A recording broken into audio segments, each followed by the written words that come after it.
বিসমিল্লাহির রহমানির রহিম। হে জগতবাসী, আজ আমি শামীম আলী চিশতি আপনাদের সামনে যে আলোচনাটি নিয়ে আসলাম, এই আলোচনাটি খুবই গুরুত্বপূর্ণ। এই গুরুত্বপূর্ণ আলোচনাটি অবশ্যই আপনারা মন দিয়ে খেয়াল দিয়ে শুনবেন, অবশ্যই লাভবান হওয়া যাবে। তো আজকের কথাটি হলো কি, যে এই পৃথিবীতে এমন কোনো মানুষ আছে কি? কেউ বলবে আছে, কেউ বলবে নাই। আপনারা কি বলেন অবশ্যই আমাকে কমেন্টে জানাবেন।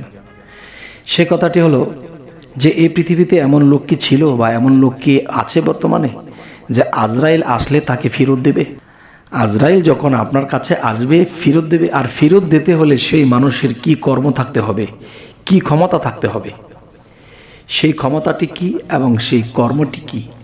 যেই কর্ম করলে, যেই ক্ষমতা থাকলে একজন মানুষ আজরাইলকে ফেরত দিতে পারে। হে জগতবাসী, আমি সেই কর্মগুলোর কথা বলে যাব। সেই মানুষটি সর্বপ্রথম হলো যে রাসূল নামের মরা। এক নাম্বার কথা হলো রাসূল নামের মরা। যে রাসূল নামে মরেছে সে আল্লাহর নামে মরেছে, যে মুর্শিদ নামে মরেছে সে রাসূল নামে মরেছে, আর যে রাসূল নামে মরেছে সে আল্লাহর নামে মরেছে। তো আল্লাহর নামে যে মরে গেছে সে তো মরারে আজরাইল কি মারবে? আর সেই মরার মধ্যে যে কি শক্তি আর যে ক্ষমতা দিয়ে রাখা হয়েছে, সেই বিষয়েই আজকে আপনাদের সাথে আলোচনা করব ইনশাআল্লাহ। সেই মরা মানুষের যে ক্ষমতা সেটা আমি বলবো। যে দেখেন, এই পৃথিবীতে মানুষ দেখা যায় খাওয়া কম, ঘুম কম এবং কথা কম এবং স্ত্রীর কাছে যাওয়া কম এবং আল্লাহর ইবাদত আর জিকিরে সবসময় থাকে মশগুল। দুনিয়ার প্রতি কোনো ওরকম মায়া নেই, তার কি লস হবে, তার কি লাভ হবে, এই খেয়াল তার নেই। এবং দেখা গেছে যে সে যে পরিমাণে খাদ্য খাইতো সে পরিমাণে সে খায় না, আল্লাহর নামের প্রেমের দেশে পড়ে থাকে। আর কি বলে, দেখা গেছে এই পৃথিবীতে অনেক মানুষ আছে স্ত্রী বা নারীর কাছে খুব বেশি বেশি যাওয়া আসা করে। তখন কি হয়, তখন তার ওই জিনিসটাও দিন দিন ক্ষরণ হইতে থাকে, হায়াত কমতে থাকে। আরেকটা বিষয় হলো কি, যে বেশি বেশি যারা খায় পেটুক, তাদের খাদ্য খেয়ে খেয়ে তাদের যে হায়াত কমিয়ে ফেলছে। যেমন তার খাদ্য যেদিন শেষ হয়ে যাবে, হিসেবের খাদ্য, তখন সেদিন সে মারা যাবে। তাহলে আমি বলবো, খাওয়া কন্ট্রোল এবং চোখের দৃষ্টি কন্ট্রোল এবং সমস্ত কিছু যখন নিয়ন্ত্রণে চলে এবং রাসূল নামে মুর্শিদ নামের ফানাফিল্লার দেশে থাকে এবং দেখা গেছে তার দেহে কামের শক্তি থাকতেও সে এটাকে নিজের মধ্যে হজম করেছে, সে কামের শক্তিটা নিজের দেহের মধ্যে মিশিয়ে রেখেছে, কখনো প্রবাহিত করে না, সব সময় এদিকে তার খেয়াল থাকে আর সব সময় চোখে পানি পড়ে, ফানাফিল্লার দেশে থাকে।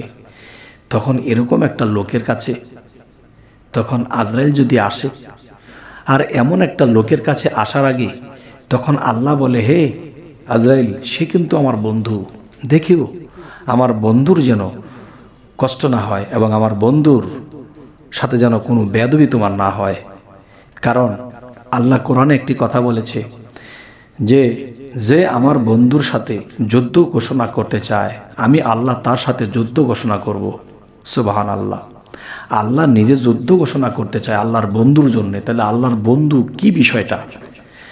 আচ্ছা, এই জন্য আজরাইলকে সাবধান করে দেওয়া হয়েছে যে আমার বন্ধুর সাথে যেন কোনো বেয়াদবি না হয়। তুমি যখন তার জানটা কবজ করে নিয়ে আসবে, তখন কি হলো, তখন আজরাইল যখন তার সামনে আসে, তখন সে আজরাইল নত হয়ে বলতেছে, হে আল্লাহর দোস্ত, হে আল্লাহর বন্ধু, আপনার সময় হয়ে গেছে, যদি আপনি দয়া করে চলে আসেন আমার সাথে। তখন সেই আজরাইলকে বলতে লাগলো, হে আজরাইল, আপনি এসেছেন তো আমার কিছু গোছানো বাকি, আমার কিছু আল্লাহর কাজ আছে, সেগুলো বাকি। আপনি 3 দিন পরে আসেন, 3 মাস পরে আসেন, 6 মাস পরে আসেন, তখন আমি আপনার সাথে চলে যাব। তাহলে এই যে একটি বিষয়, শরীয়তের ভাষায় একটি কথা বলা হচ্ছে যে একটা সেকেন্ডের জন্যে আজরাইল কাউকে সময় দেবে না। আর এখানে একজন আল্লাহর বন্ধু, আল্লাহর প্রেমিক, আল্লাহর প্রেমে ফানাফিল্লা হওয়া একটি লোক, সে কি বলল? সে বলল এই কথা, আর আজরাইল তা শুনতে বাধ্য। কেননা আল্লাহ কি বলেছে, আমার বন্ধু কি বলে তা শোনো, আমার বন্ধুদের সাথে কখনো বেয়াদবি করো না। তাহলে সে আজরাইল কি করল? চলে গেল। ঠিক আছে, আপনার কথাই রেখে চলে যাচ্ছে। তাহলে সেই ব্যক্তিটাই পারবে যে আল্লাহর প্রেমে ফানাফিল্লা, আল্লাহর জন্য সর্বত্যাগী হয়ে গেছে, সে আজরাইলকেও ফেরত দিতে পারে। সুবহানাল্লাহ। এখন এই কথাটা যদি কেউ বলে যে না, এটা কি সম্ভব, আজরাইলকে ফেরত দিতে পারবে? আরে বাবা, আজরাইল যদি এসে তার বন্ধুর মধ্যে তার আল্লাহকেই দেখতে পায়, আজরাইল যখন এসেছে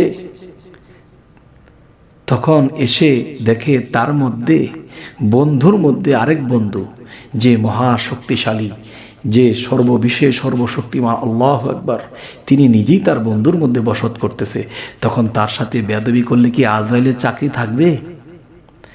যাই হোক, অল্পতে যারা বুঝে নিতে পারে তো আলহামদুলিল্লাহ।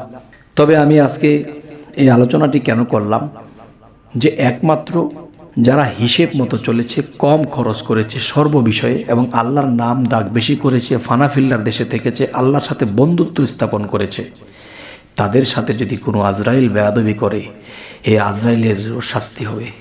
আজরাইলকে শাস্তি কে দেবে? আল্লাহই দেবে।